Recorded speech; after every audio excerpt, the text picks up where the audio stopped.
장 1절 말씀부터 12절입니다. 이사야 3장 1절부터 12절. 오늘 우리가 함께 묵상할 주제가 행위의 열매, 행위의 열매라고 하는 주제를 기억하시고, 오늘 특별히 이사야 3장에서는 예루살렘과 유다가 멸망할 것을 말씀합니다. 미국과 자유대한민국이 혼돈스러운 것과 이 예루살렘과 유다가 혼돈스러운 것이 매우 흡사합니다. 그런 시대적인 배경을 우리가 염두에 두고 세상을 주관하시는 창조주 하나님께서 선지자 이사야를 통해서 오늘 이 시대를 살아가는 그리스도인들에게 무엇을 말씀하시는가를 우리가 다 같이 한 목소리로 우리 함께 읽습니다. 보라, 주 만군의 여호와께서 예루살렘과 유다의 의뢰하며 의지하는 것을 제하여 버리시되 곧 그 의뢰하는 모든 양식과 그 의뢰하는 모든 물과 용사와 전사와 재판관과 선지자와 복술자와 장로와 50부장과 귀인과 모사와 공교한 장인과 능란한 요술자를 그리 하실 것이며 그가 또 아이들로 그들의 방백을 삼으시며 적자들로 그들을 다스리게 하시리니 백성이 서로 학대하며 각기 이웃을 잔해하며 아이가 노인에게 비천한 자가 존귀한 자에게 교만할 것이며 혹시 사람이 그 아비의 집에서 그 형제를 붙잡고 말하기를 너는 의복이 오히려 있으니 우리 관장이 되어 이 멸망을 내 수하에 두라 할 것이면 그날에 그가 소리를 높여 이르기를 나는 고치는 자가 되지 않겠노라. 내 집에는 양식도 없고 의복도 없으니 너희는 나로 백성의 관장을 삼지 말라 하리라.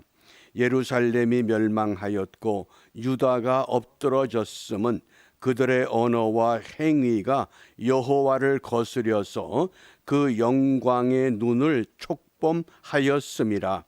그들의 안색이 스스로 증거하며 그 죄를 발표하고 숨기지 아니함이 소돔과 같으니 그들의 영혼에 화가 있을진저 그들이 재앙을 자치하였도다. 너희는 의인에게 복이 있으리라 말하라. 그들은 그 행위의 열매를 먹을 것이며 악인에게는 화가 있으리니 화가 있을 것은 그 손으로 행한 대로 보응을 받을 것임이니라. 내 백성을 학대하는 자는 아이요 관할하는 자는 부녀라.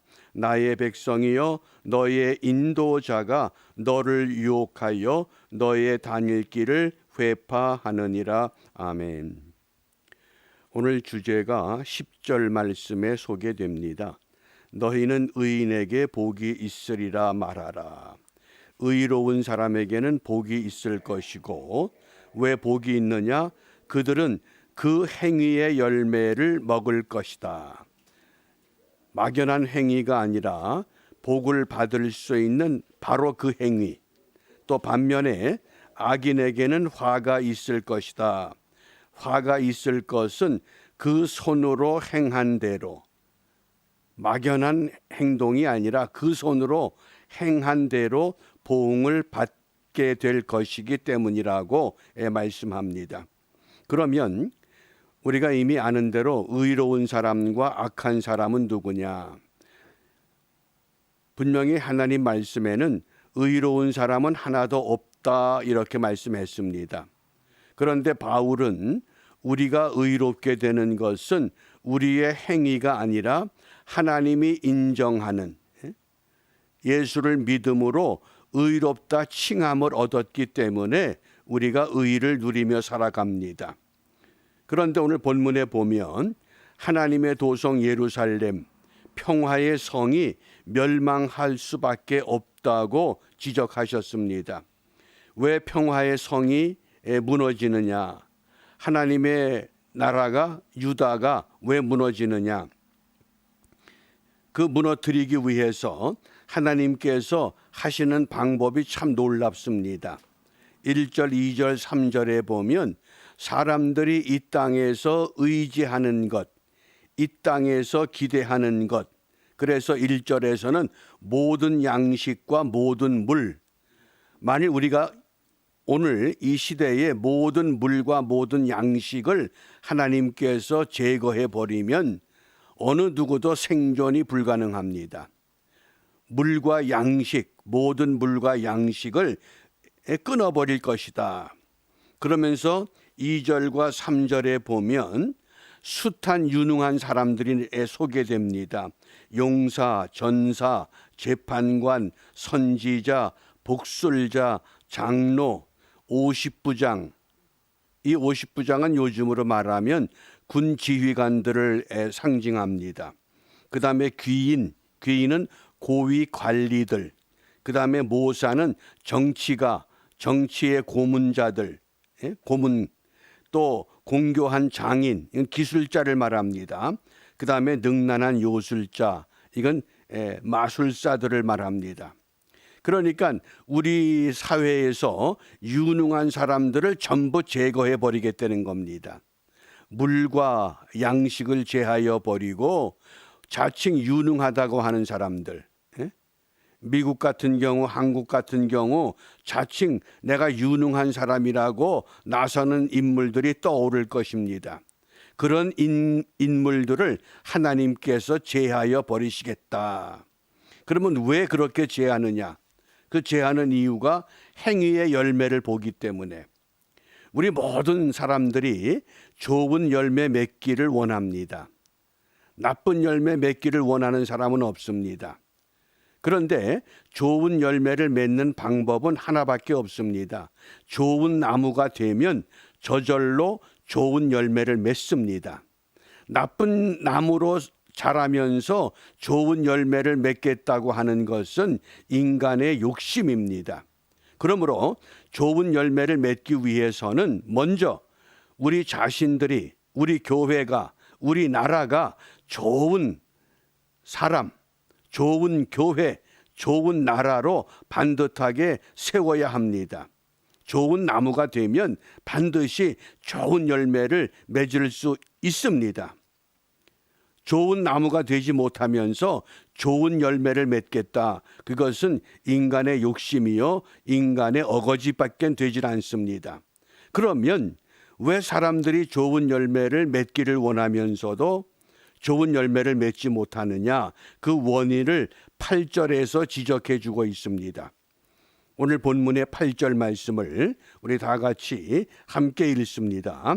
예루살렘이 멸망하였고 유다가 엎드러졌음은 그들의 언어와 행위가 여호와를 거스려서 그 영광의 눈을 촉범하였음이라. 아멘.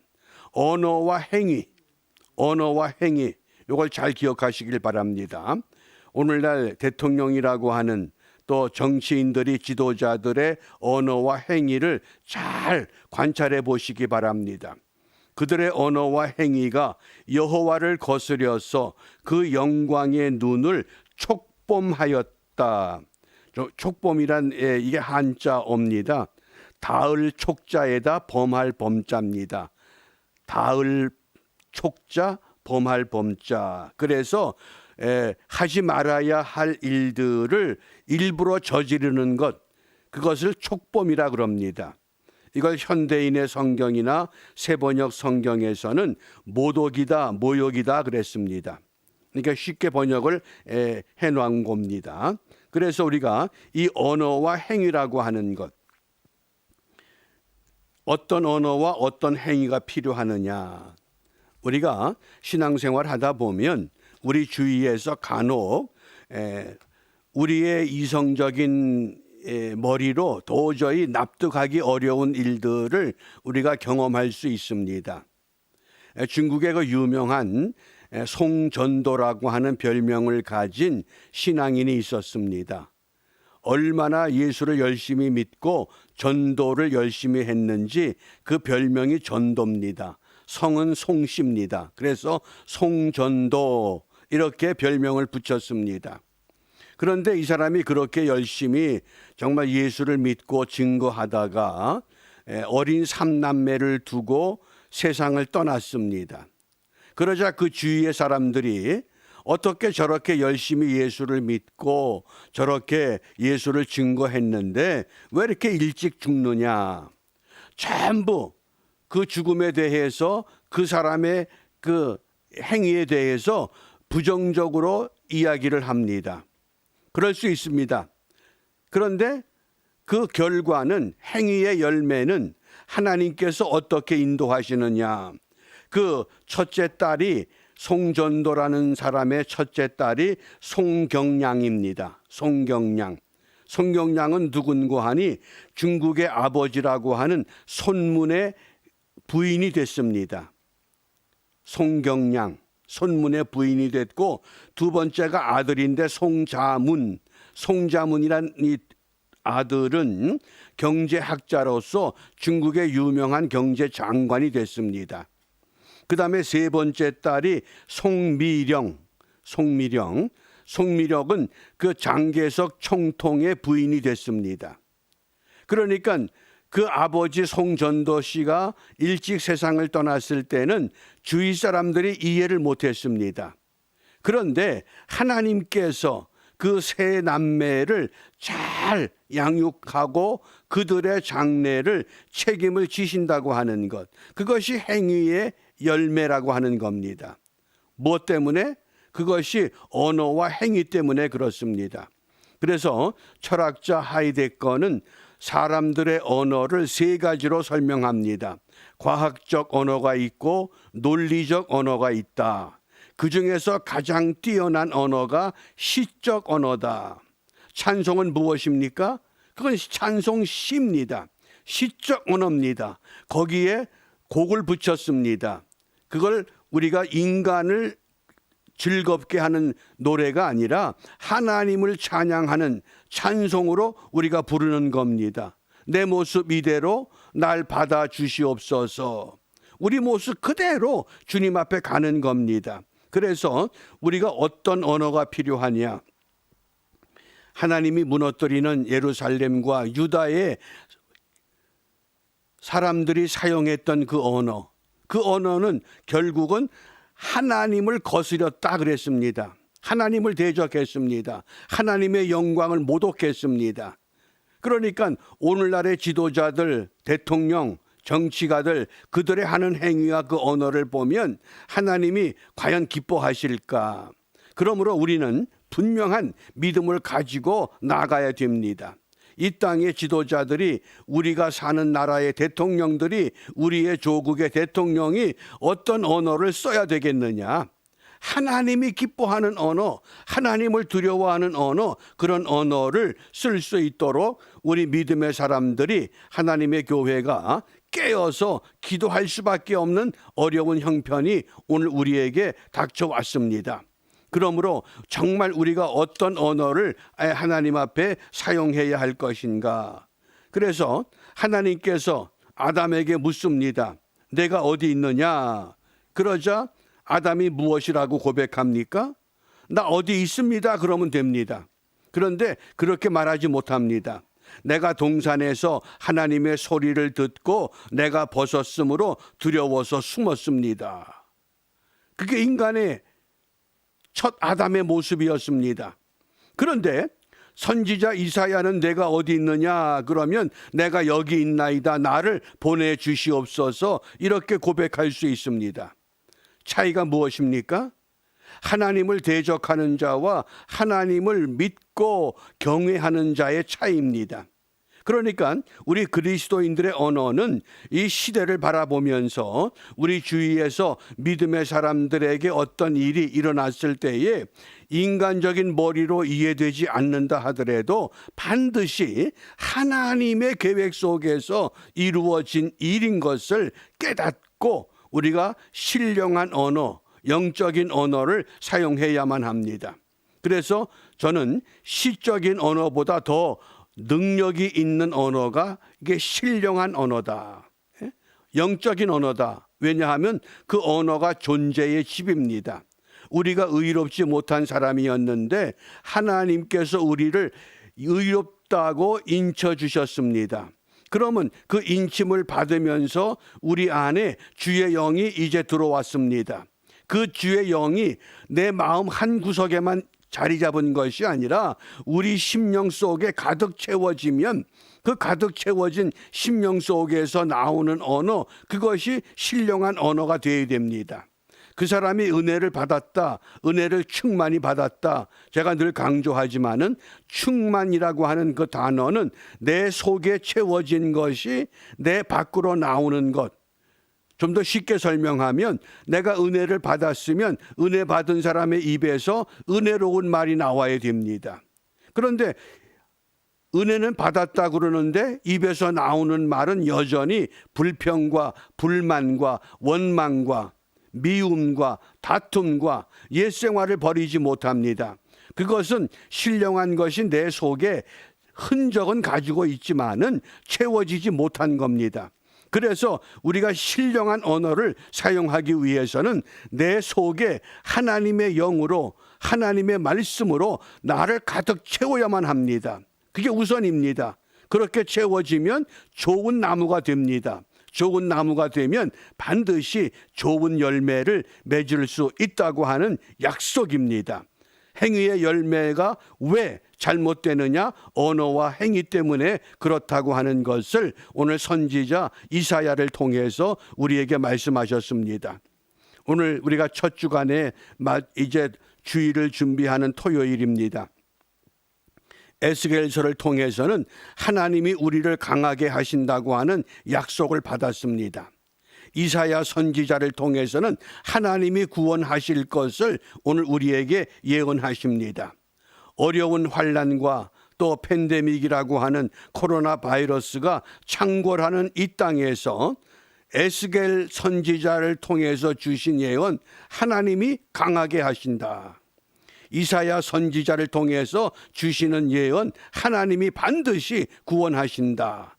우리 자신들만 강하게 하고 구원받는 것이 아니라 우리가 믿고 의지하는 이 모든 것, 이것들이 동시에 함께 하나님의 강함이 되고 하나님의 구원이 되어서 오늘도 우리가 주님의 뜻을 온전히 이루어 드리는 하나님의 사람으로 바르게 우리의 길을 선택해야 할 지혜와 믿음이 필요한 때입니다.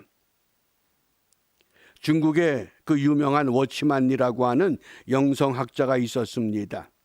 한날은 워치만리에게 농사를 짓는 농부 교인이 찾아왔습니다. 그리고는 이렇게 하소연합니다. 내가 어떻게 하면 좋을까요? 무슨 이야기입니까? 그 중국의 계단식 논에서 제일 꼭대기 논에 농사를 짓던 크리스찬 농부가 있었습니다. 그해 너무 가물어서 그 깊은 골짜기에서부터 자기 논에 밤새도록 물지개를 쥐고 논에 물을 채워놨습니다. 그러고는 이제 동이 틀 무렵 잠깐 집에 들어와서 잠을 자고 논을 살피러 올라갔더니 아래 논 주인이 밤새도록 받아놓은 물에 그 논둑을 터서 자기 아래로 다 물을 빼버린 겁니다. 얼마나 화가 나겠습니까? 그런데도 내가 예수를 믿기 때문에 그저 아무 소리 하지 아니하고 또 하루 종일 또 물을 져날랐습니다. 그리고 또 그 다음날 가니까 또 논둑을 터서 물을 또 자기 논으로 다 빼버린 겁니다. 이렇게 3번을 거듭한 겁니다. 그러니까 3번째 그런 억울한 일을 당하고 이제 워치만리를 찾아온 겁니다. 상담하러 왔습니다. 내가 어떻게 하면 좋겠습니까? 그때 워치만리가 이렇게 제안합니다. 오늘부터는 그렇게 하지 말고 아래 논부터 물을 채워주시오. 먼저 채우고 그 다음에 당신 논에 물을 채우시오. 그러니까 일을 2배나 힘들게 해야 되는 겁니다. 그게 우리 믿음의 사람들이 이 세상을 살아가는 방법이며 또 하나님이 원하시는 헌신의 삶이기도 합니다.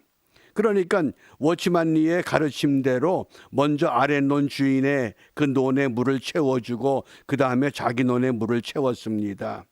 그리고 그 다음날 아랫논 주인이 찾아와서 무릎을 꿇고 당신이 믿는 예수 나도 믿으면 좋겠습니다. 그리고 고백하더랍니다. 왜 그렇습니까? 행위의 열매라고 하는 것이 어디에서 출발하느냐? 우리의 언어, 우리의 말에서부터. 억울한 일을 당했을 때에 불평하고 싸울 수 있는데 아랫논 주인이 찾아와서 어떻게 그렇게 화를 한 번도 내지 않느냐? 나 같으면 몇 번을 뒤집어 엎었을 것이다. 그런데 내가 믿는 예수, 내 안에 예수, 신령한 영이 나로 하여금 그와 같이 일을 이끌어 주신다. 그런 예수라면 나도 믿겠습니다. 믿으라고 증거하지 않아도 저절로 좋은 나무가 되면 좋은 열매를 맺을 수 있다고 분명히 우리에게 말씀하시는 확실한 증거라고 하겠습니다. 우리 결론의 말씀을 하나 찾습니다. 잠언 12장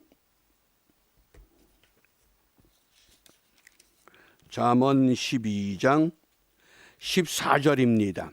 14절 함께 읽습니다. 사람은 입의 열매로 인하여 복록에 족하며 그 손에 행하는 대로 자기가 받느니라. 아멘. 오늘 이 말씀을 마음에 두면서 2021년 우리 첫 주간의 삶이 은혜롭게 마무리돼서 우리 내일 온라인 예배를 통해서 예비하신 그 말씀이 우리의 삶에 크나큰 활력소와 생명의 자극으로 다가올 수 있도록 함께 기도하며 주일을 예비하는 복된 하루가 이루어지시기를 주님의 이름으로 축복합니다. 기도하겠습니다. 거룩하신 아버지 하나님, 2021년 새날을 맞으며 첫 주일을 보내고 첫 주간의 마지막 날이 되었습니다. 아버지, 우리 한 주간의 삶을 돌아보며 아직도 우리의 심령 속에 채워지지 못한 하나님의 거룩한 영을 듬뿍듬뿍 채워주셔서 우리가 보는 것이 신령한 것을 보게 하시고 우리가 듣는 것이 신령한 것을 듣게 하시고 우리가 말하는 것이 원망과 불평과 미움과 다툼의 언어가 아니라 사람을 회복시키며 사람을 세워나가는 신령한 언어로 회복되어짐으로 좋은 나무가 되어 좋은 열매를 스스로 맺는 하나님의 거룩한 백성들이 될 수 있도록 인도하여 주시고 이와 같은 믿음의 사람들이 이 땅 도처에 세워짐으로 말미암아 혼돈과 좌절과 실망과 부패의 이 땅 위에 하나님의 거룩한 성이 다시 세워지는 은혜로운 역사를 함께 감당하는 축복의 한날이 되도록 인도하여 주시옵소서. 이러한 은혜가 우리에게 분명히 이루어질 것을 확신하며 주님께서 우리에게 가르쳐 주신 기도로 함께 기도합니다. 하늘에 계신 우리 아버지, 아버지의 이름을 거룩하게 하시며 아버지의 나라가 오게 하시며 아버지의 뜻이 하늘에서와 같이 땅에서도 이루어지게 하소서. 오늘 우리에게 일용할 양식을 주시고 우리가 우리에게 잘못한 사람을 용서하여 준 것 같이 우리 죄를 용서하여 주시고 우리를 시험에 빠지지 않게 하시고 악에서 구하소서. 나라와 권능과 영광이 영원히 아버지의 것입니다. 아멘. 아멘. 마치겠습니다. 오늘도 믿음으로 승리하는 복된 하루가 이루어지시기를 바랍니다.